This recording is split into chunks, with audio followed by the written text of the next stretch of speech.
Take me out to left field. Give me a shot of Fireball. Give me some high fives from Mark Pena and a hug from Jeff Cross as we stand on top of the tables. Hearing the horns, that's a blast. For it's 1, 2, 3 shots from the cannon with the ladies of left field. Hey, y'all, it's game time with the ladies of left field. You have Casey, Katie, Jordan, the usual suspects here today after our fun adventure in left field this weekend. We got a whole bunch of fun stuff to report on between baseball, softball, beating rivals, basketball, women's basketball being great. So I'll get into it. I'm going to kick it off since I have a not hoops related hot girl headline, but the men's swimming and diving team won the 2026 national championship. This will be back to back for them. Isn't that so cool? It's like Eddie Reese retired, and I was kind of like, maybe, but I mean, it's just, they're fine. They're perfect. They're just dominant. It's amazing. So back to back, this is the 17th national championship for the men's swimming and diving team, which unsurprisingly is the most of any program. I was trying to look, there's actually not a database just to see if that's, I'm sure it's not, but I was wondering if that is the most by an individual Division I program, like regardless of sport, if that is one of the most dominant programs. Yeah. I would do some more research. Yeah. Because, 17 national titles. Yeah. That just seems like unbeatable. Like that's amazing. Right. So dominant for sure. So I'll do some Googling. I might be able to report back on that next week, but I couldn't find it. Hubert Kos, one of our Hungarian swimmers, had a record-breaking swim in the 200 backstroke. He broke like his own record that he'd already set. And fun little fact from that, Texas has won at least one national championship for 11 straight years in one of our sports. Yeah. So yeah, it was a hell of a weekend for us. Right? It was a really big weekend to be a Longhorn. It was fun. Yeah.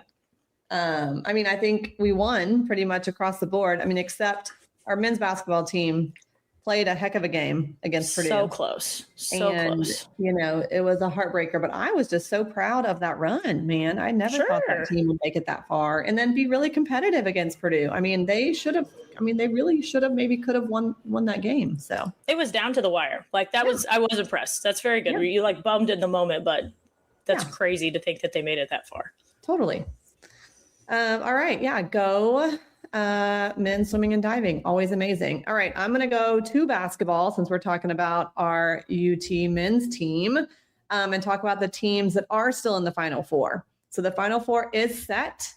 If you had these four in your bracket, you might be a winner because some of these are not anticipated.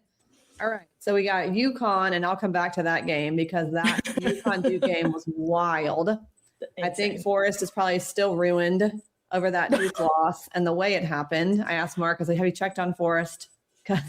Oh, that's nice of you. I didn't even do a wellness check. I probably should have. Yeah. Oops. So we got UConn, Arizona, which was expected, Michigan, kind of expected, and Illinois. So again, not like all expected. So, and let's get back to this UConn game. So, Duke is up the whole game, y'all, the whole game, dominating. And then UConn overcomes a 19-point first half deficit. Duke was beating them by 19 points. That's wild. And then UConn comes back, fights back. Last second, Duke passes the ball in. The UConn guy kind of tips it in the air. UConn gets it. They throw it to this freshman, Braylon Mullins. And literally he takes a couple of dribbles and shoots a 35-foot game-winning three-point shot. So UConn was down by 2. So they hit this 3 with 0.4 seconds remaining and he makes it. And UConn wins by a point, beats Duke. That is like buzzer beater. That's the reason why the tournament is cool. And again, I'm not a huge Duke fan. I think it's tough when you're winning the whole game and you are kind of clearly the better team. But then, man, you still give it up and you lose. So sorry, Forrest, and sorry. You got to play. Got to play the whole game. And they didn't have to, there was like 10 seconds left on that inbound play, right? Like they didn't have to yeet it across the court, right? No, they could have just tried to run the clock out. The Duke player like threw a baseball pass, which was weird. And I mean, I was like, run a play, dude, like run an inbounds play. So, oh my goodness. I don't know, man, but there you go. So UConn is in the Final Four.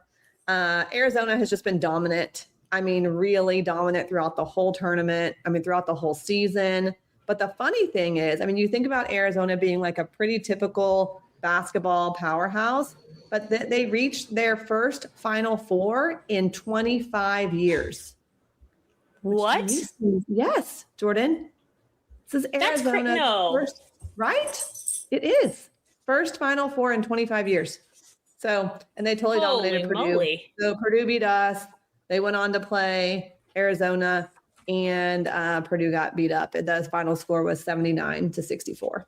So, Texas fans should feel better because even if we beat Purdue, I think we would have gotten slaughtered by Arizona. So we would not have gone well afterwards. No. Okay. Oh man. And then Michigan has been top seeded and they annihilated Tennessee. Man, I was like, kind of like, okay, Rick Barnes, do your thing. And then Tennessee just got dominated by Michigan. It was 95-62, and it was like never close. Also, fun fact, that was the largest margin of victory in a regional final in 37 years. Good That's an Lord. embarrassing fact. That's embarrassing. Yeah. Like, way. You get to go in the record books for that. Yeah. Enjoy. We're getting completely beat up. And then last but not least is Illinois. So we have Illinois. They easily defeated Iowa 71-59. And this is their first Final Four since 2005. So, okay. There you go. And again, so it'll be fun to watch. The games are on Saturday, which is kind of cool. So, I was going to ask, what are the matchups? It's UConn, Arizona, Michigan, Illinois? Yep. Okay. Yep. And I looked it up earlier. That just could get interesting. Two of the people at the dog park. One of my friends is a big UConn fan, and it's Illinois UConn. Oh, yeah, I was gonna say it's Illinois UConn. It's Illinois UConn at 5 p.m. Central Time, 5:09, and then it's Michigan Arizona at like 7:50. Okay. They're both fun Saturday night games, which is kind of cool. Something to do. Yeah. I was just laughing. It was my one friend's a UConn, and there's a person that we've seen that's come quite a bit that is an Illinois fan. And we were all talking about March Madness, and she just chimed in. She's like, just wanted to rep for my Illini. Oh, there you go. Like, okay, good luck, I guess. Yeah. Now they're playing each other. There you go. Should be interesting. Oh boy. Yeah. I don't think many people had UConn and Illinois. So I think if you had them in your bracket, you could be looking good. I know I sure did not. So there you go. No, I got the email with the update, and it has a little ice cube next to mine. I'm cooked. I am done. You're cooked. You are cold. You are officially cold. I am so cold. All right, Kay. So tell us about your hot girl headline. I know you're going to tell us all about the women's basketball tournament. Yes. So the Texas women's basketball team is headed to their second consecutive Final Four. As we had talked about a few weeks ago, and the whole thing, like bracket-wise stuff, the women's bracket does end up being with all 4 number 1 seeds making it into the Final Four. And I believe I've heard that that's the exact same teams that were in there last year. Oh, really? Huh. Yeah. Interesting. Yeah. So from a perspective of that, you've got women's basketball is getting, more and more popular, and teams are coming along, but you still have these ones that are kind of dominant. I guess it's, their players are staying, et cetera, who knows, that kind of thing. But our Longhorns have been extremely dominant throughout the NCAA tournament. I mean, they were really on a roll in the SEC tournament, but in the March Madness NCAA tournament, they have been dominating. The first 2 rounds, they won by 42 points. They won by 22 points versus Kentucky, and then 36 points against number 2 seed Michigan on Monday night to then, of course, advance to the Final Four. So the defense has been suffocating, just all that kind of stuff. And then anyway, and I've also, the whole team is contributing. So that's a big plus for, the Longhorns as a whole. And on the Monday night game, it was interesting because even though we scored a lot of points, Jordan Lee, she was taking baskets, but she wasn't making anything. It was like she had good shots and all that kind of stuff. So my hope was like, okay, that's fine because everybody else was doing good. I thought it was awesome when Sarah Graves got in and she made that 3-pointer. It was like, oh my gosh. And her I love that. I mean, I am more entertained. I mean, I do love our team, but I love to watch her on the sidelines when they have the camera to where you can see her. She is hilarious. I mean, she is all in, and I mean, just a great representation of what a teammate means. I mean, she's really, really smart. She's on some kind of business council. Oh, really? Cool. She's like one of the only like student athletes. I mean, there's legit business people that are on this like sports business council thing at UT. So she's very very well rounded. Great. Looks like she's perfect representation of our program. Yeah, that's awesome. I love watching her too. I thought that was great. And then she like got the ball, knocked down that 3, and then she was like, I got ice in my veins, that whole thing. And she was just hyped too. She's like, let's go. And her parents in the audience were so, and they were so fired up. And just how the whole, the fan base that has followed all them and then that loves her, they're chanting her name and, she gets a louder yell for coming off the bench. I mean, it's like everybody goes crazy. It's great. Yeah. I know our team is just dominating though. Like you said, it's really fun to watch. And then I watched the start of that TCU South Carolina game and TCU went up on them quick. And I was like kind of excited. And then South Carolina, of course, came back and dominated. But I was like, all right, that's fine. But it'll be a good Final Four for the women as well. I mean, it'll be super competitive. So I was kind of talking about it with some coworkers at work, and I was saying how I was like, the announcers even kind of across the board that I heard, they're really talking up Texas, and I'm kind of like, okay, now just slow your roll. Let's not get. I don't want them hearing any of this. We shall see. Yeah, we shall see. It's fun to watch. So, in the Final Four, the women will play on Friday night. They're playing the second game, so they're staying around 8:30 our time, and then winners of the 2 Friday games will play on Easter Sunday. Okay, good stuff. All right. Well, next, should we move on to our fun baseball weekend that we had? Jordan was in town. We had a good time. We ate some good food at El Chile and Cisco's. Then did you guys go to Cruz Teca on Sunday? Yes, we did go to Cruz Teca, and I got to go to Moderna. So that food there, both places was great. Awesome. It was nice to see a couple of the restaurants I keep hearing about on the March Madness bracket. Yes. or Shelly and Jody talk about them all the time. So it's nice to go to a couple. Yeah. When you get some adjacent food connections in you. But man, Thursday was super fun and easy. It was a lovely game because I had school on Friday. So I was thinking PJ and I would go just for like maybe the first half. And then we were so dominant and the game was just flying.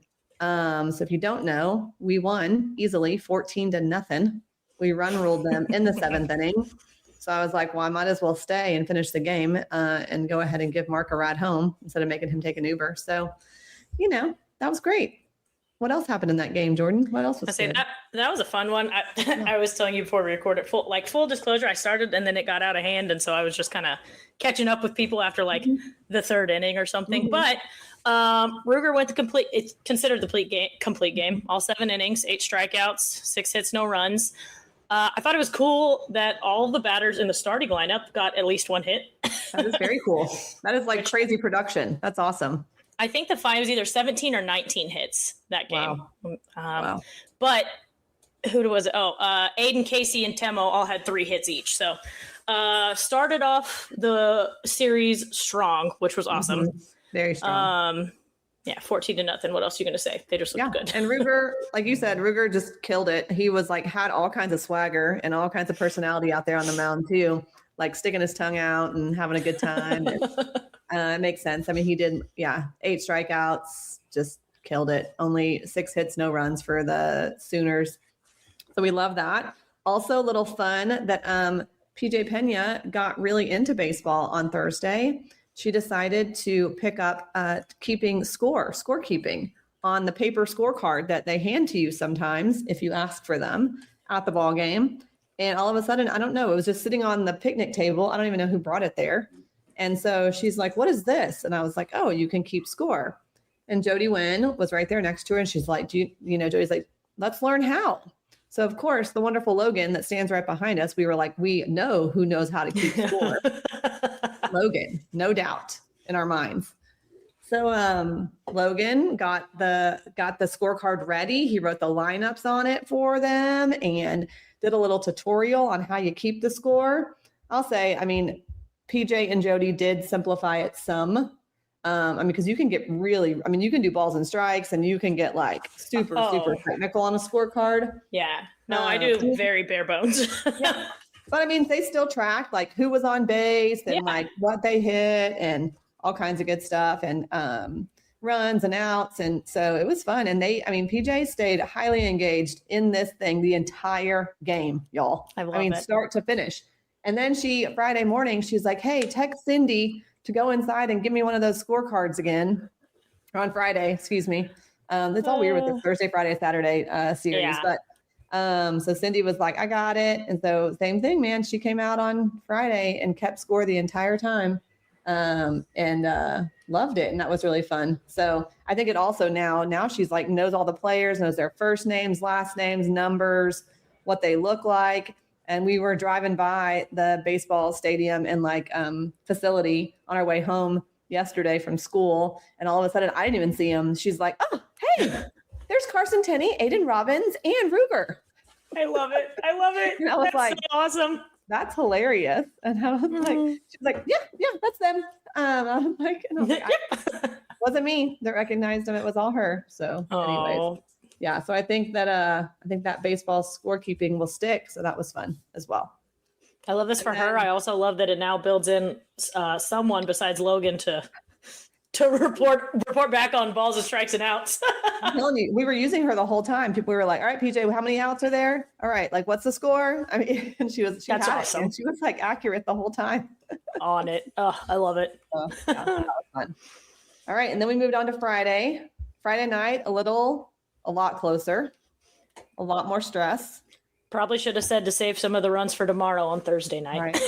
Right. We often say that. So yeah, we were down. Luke Harrison, let's start with that. Luke Harrison came out consistent, gave up some runs, but I think that if we hang with Luke, he almost gets better after the fourth inning. He just needs to settle in a little bit. Yeah, he needs to settle in. As long as we can keep it within 2 or 3 runs, that's manageable for this team to come back. Yeah. So, I was actually going to go see. Because, he had how many walks? I'm clicking between tabs. It was going 7 innings. Yeah, 7 innings. Matching his career best. He struck out 6 guys. And then what did he give up? He must have given up 3 runs. That's 3. Yeah. And those were all early. Mm-hmm. Third inning and I think third and fifth. Mm-hmm. So, but I get what you're saying. I haven't been able to watch enough game 2s of the series to see Luke live outside of this weekend. But early in the year we were pulling him in the 4th. Because I think he was kind of but then it's we've noticed the last couple of games that if you ride him through the 4th, let him kind of work through it. And then I feel like he really settles in and can go 7, But anyways, love Luke Harrison. And then our boy Sam Cozart came in and just shut it down. Yeah. So that was great. Cozart, faced the minimum guys in his 3 innings. So it was just mowing guys down and struck out 3 of them. Defense was great behind him for sure. And then we went extra innings. Oh yeah. We tied. So we got 4 runs in the last 4 innings. That was huge. Mm-hmm. And then we go into extra innings. What happened during that, Jordan? And then, so first off, Carson Tenney tied it up in the bottom of the 9th. Yep. So here, literally love down him. To, but then Ashton Larson singled down the left field line to score our game winner. Yeah. And what was it? Larson, he had, what did he do? Two hits. Two hits. 2 hits and his 2 at-bats. Okay. Nice. That night. So, he played well. Played well. And then all the boys. Awesome. So yeah, Larson walked it off in the 10th. We won 4-3. And all the boys ran out to the Yeti yard. And I know. I was like, wait, what about left field? I know. Hold on. We're still here. We're out here. Over here. Usually run up to left field, and you usually climb the wall, and then you run up the grassy hill to us and to do the cannon. So maybe we'll put that out there. They'll listen to us and then remember to do that. It was fun. Yeah, it was so fun. Yeah, good times. It was a really impressive Thursday and Friday. So, and I know Casey's going to tell us all about Saturday, which was also an interesting one. Couldn't just let me keep my heart rate down. No, we gotta stress this out 2 days in a row. Yeah, Saturday was, almost like a carbon copy of Friday. I mean, probably. Score was very similar. We won 5-4 in that game. But Saturday's hero was Casey Borba, which is very apropos, if you will, because just everybody loves Casey and his parents and all that stuff. Mm-hmm. But we once again came back from 3 down.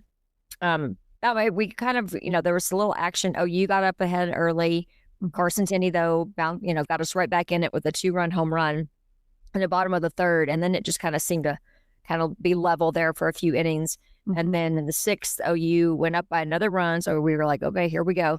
Mm-hmm. And we just kept battling back. We scored 1 run in the 7th, 1 run in the 8th. And then, of course, the game winner in the bottom of the 10th.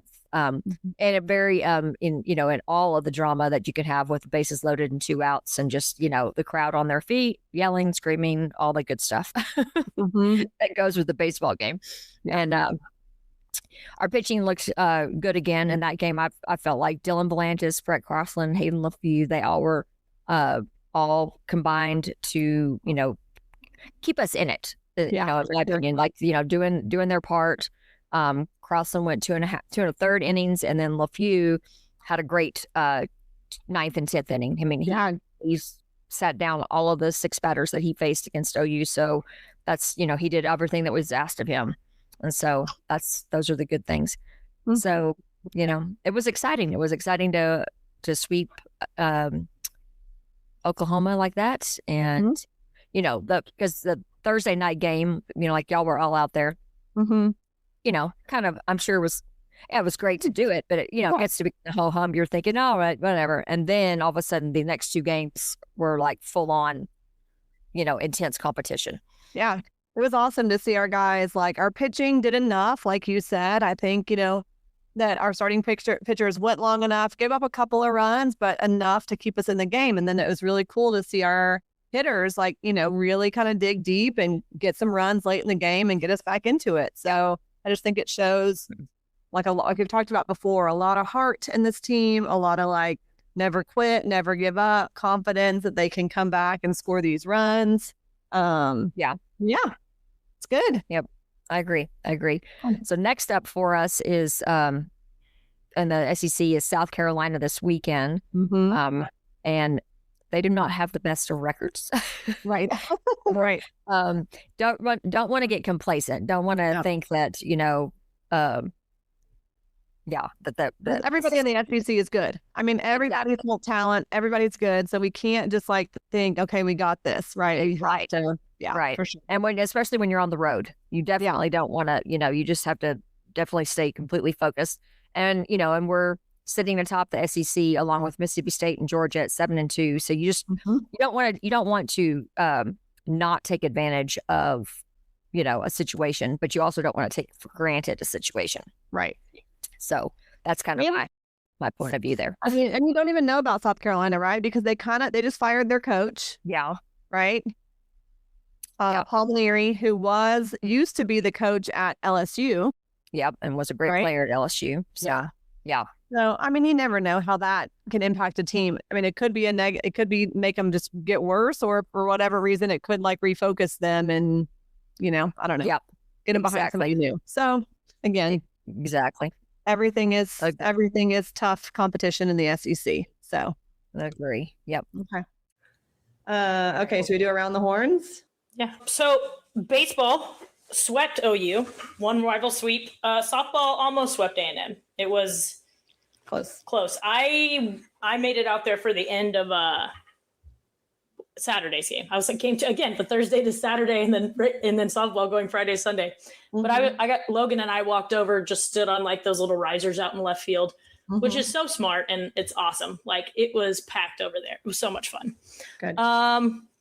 But yeah, so softball also walk-off one on, was it both days or was it just Saturday? Oh, maybe. No, you're right. It was Friday. Yeah. Yeah. I could read. But Saturday was fun too, just getting out there. Then Sunday, unfortunately, we lost to A&M, but it's okay. They won the series. Yeah, both teams beat their rivals. So softball is now 31-2. Okay. So they dropped that early one to Nebraska in one of those early tournaments, and then ripped off 29. Did I do that math right? 29 game win streak. So still freaking awesome. Yeah, really impressive. Yeah. So softball is in good hands. Reese Atwood was named Softball America's Defender of the Week. They also presented Reese, and this was a fun thing. And Becca was actually out there on Saturday. The AUSL is doing the golden tickets, which is an invitation to be drafted in the AUSL, the Athletes Unlimited Softball League. And they were out there and they presented Reese Atwood and Leanne Good with golden tickets at Saturday's game. Cool. Yeah. So cool. that was a fun little thing for the rivalry weekend. Yeah, for sure. That's awesome. And then softball plays Alabama next. Yes. And Bama is pretty good. They're right behind Texas and OU in the SEC. Yes. So that should be a competitive game. Yeah. So go. I love it. Our Lady Longhorns are killing it.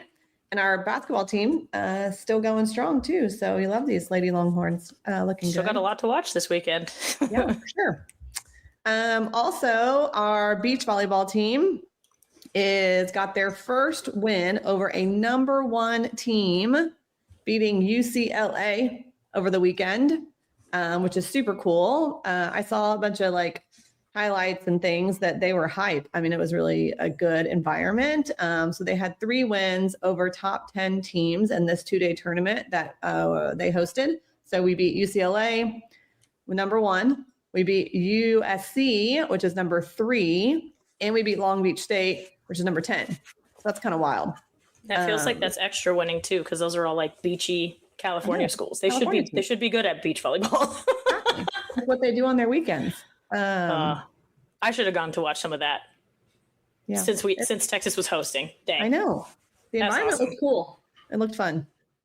All right. I also know you have some other random fun facts for us this time. Oh, yeah. Fun fact. Well, I mean, I know that was mentioned earlier in the podcast about our men's swimming and diving winning a national championship over the weekend, and which they've won $1 million.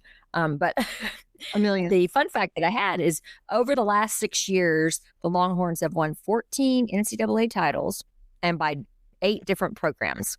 So we've had men's swimming and diving, men's golf, rowing, women's tennis, volleyball, softball, men's indoor track and field, and women's outdoor track and field. So it's pretty cool. That is really crazy. Yeah. But, I definitely am ready for one of the big 3s to step in there and win one now. No. Yeah. Yeah.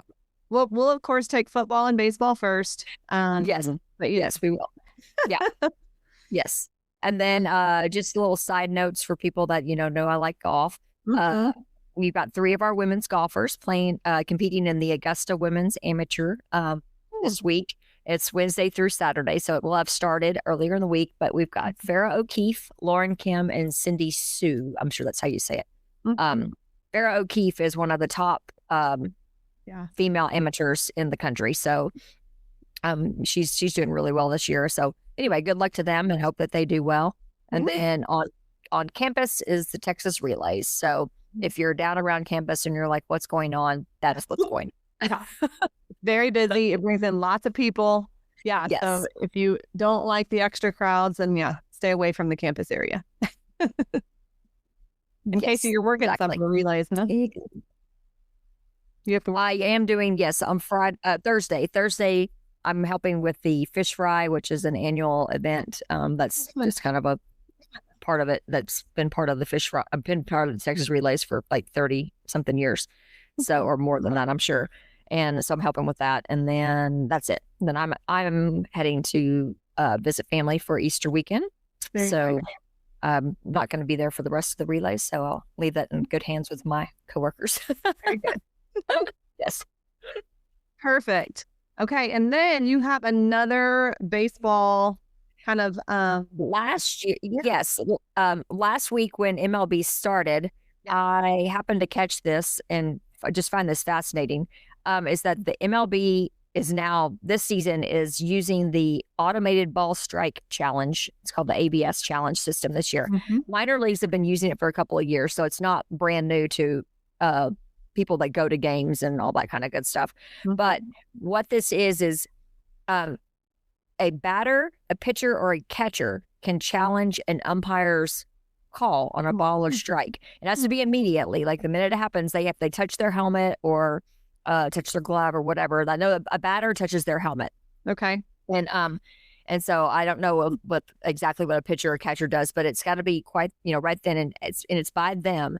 And then the replay right then is shown on the video board. And so it's basically like what you see when you're watching games on TV, that box. Yeah. And they show it up there on the video board. So it's like everybody sees it. And it's basically, it's not like it's a judgment call. There's no judgment about it. It's like, okay, the ball was, it looked like it did hit the little corner. And, that's that.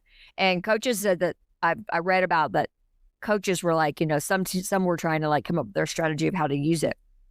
Because it's, again, player driven. They're the ones that use it. And a team gets two challenges. And it's one of those things like volleyball where you win a challenge, you could keep it. You lose a challenge, you lose it.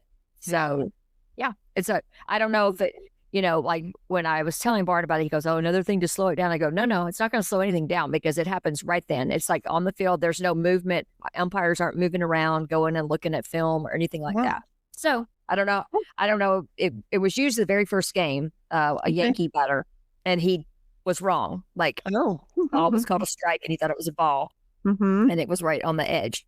Yeah. So, but like, I don't know if a lot of other teams have been using it yet or not. But anyway, something to watch out for in the MLB when you're those that like to watch that. Well, it'll be interesting to see how many batters, especially, batters I think often think that, umpires are wrong. So it'd be curious to see how often they do use this and then how often the umpires are correct actually and how often the umpires are so it'll be, I'm sure they'll have stats on it throughout the season. Oh yeah. I bet they will. To look at that.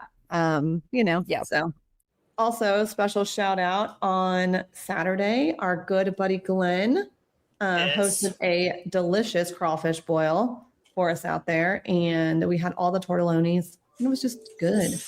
We were also the second batch was the best because it got more spicy. And that was so good.